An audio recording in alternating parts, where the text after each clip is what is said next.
ನವಿಲು ಒಂದು ಸುಂದರ ಪಕ್ಷಿ. ಇನ್ನು ನವಿಲು ಗರಿಗಳನ್ನ ನೋಡಿದ್ರೆ ಸಾಕು, ಆ ಅಂದಕ್ಕೆ ಮಾರು ಹೋಗದವರೇ ಇಲ್ಲ.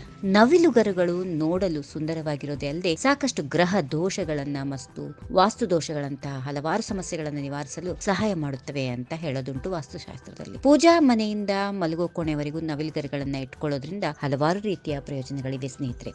ಮನೆಯಲ್ಲಿ ನವಿಲು ಗರಿಗಳನ್ನ ಇಡೋ ಮೊದಲು ನೀವು ಈ ನಿಯಮಗಳನ್ನ ತಿಳಿದುಕೊಂಡಿರ್ಬೇಕು. ಯಾವುದೇ ಶುಭ ಸಂದರ್ಭದಲ್ಲಿ ನಿಮ್ಮ ಮನೆಗೆ ನವಿಲು ಗರಿಗಳನ್ನ ತಂದಾಗ ಅದನ್ನ ಮನೆಯಲ್ಲಿ ಆಗ್ನೇಯ ದಿಕ್ಕಿನಲ್ಲಿ ಇರಿಸಿ ನವಿಲು ಗರಿಗಳನ್ನ ಇಡಲು ಆ ದಿಕ್ಕು ಅತ್ಯುತ್ತಮ ಅಂತ ಹೇಳ್ತಾರೆ. ಇದೇ ರೀತಿ ಮಾಡೋದ್ರಿಂದ ಮನೆಯಲ್ಲಿ ಯಾವುದೇ ರೀತಿಯ ಹಣಕಾಸಿನ ಸಮಸ್ಯೆಗಳು ಉಂಟಾಗೋದಿಲ್ಲ, ಇದ್ರೂ ಪರಿಹಾರವಾಗುತ್ತೆ. ಇದರೊಂದಿಗೆ ಕುಟುಂಬ ಸದಸ್ಯರ ಪ್ರಗತಿಗೆ ಇತರ ಮಾರ್ಗಗಳು ಕೂಡ ತೆಗೆದುಕೊಳ್ತವೆ. ಇನ್ನು ಮುಖ್ಯವಾಗಿ ಒಬ್ಬ ವ್ಯಕ್ತಿಯ ಜಾತಕದಲ್ಲಿ ರಾಹುದೋಷ ಏನಾದ್ರೂ ಇತ್ತು ಅಂದ್ರೆ ಅವನ ಸುತ್ತಲೂ ನವಿಲು ಗರಿಗಳನ್ನ ಇಡಬೇಕು ಅಂತ ವಾಸ್ತುಶಾಸ್ತ್ರಜ್ಞರು ಹೇಳ್ತಾರೆ. ನವಿಲು ಗರಿಗಳು ಅನೇಕ ರೀತಿಯ ನಕಾರಾತ್ಮಕ ಶಕ್ತಿಯನ್ನ, ಹರಡುವಿಕೆಯನ್ನ ಕಡಿಮೆ ಮಾಡುತ್ತೆ. ಅದನ್ನು ಮನೆಯಲ್ಲಿ ಇಟ್ಕೊಳ್ಳೋದ್ರಿಂದ ದೋಷಗಳಿಂದ ವಿಮುಕ್ತಿ ಸಿಗುತ್ತೆ.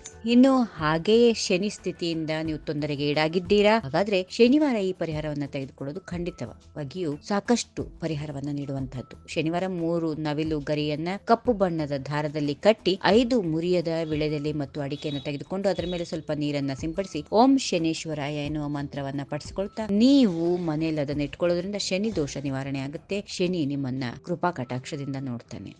ಈ ವಿಡಿಯೋ ನಿಮಗೆ ಇಷ್ಟವಾದಲ್ಲಿ ಲೈಕ್ ಮಾಡಿ, ಶೇರ್ ಮಾಡಿ, ಸಬ್ಸ್ಕ್ರೈಬ್ ಮಾಡಿ.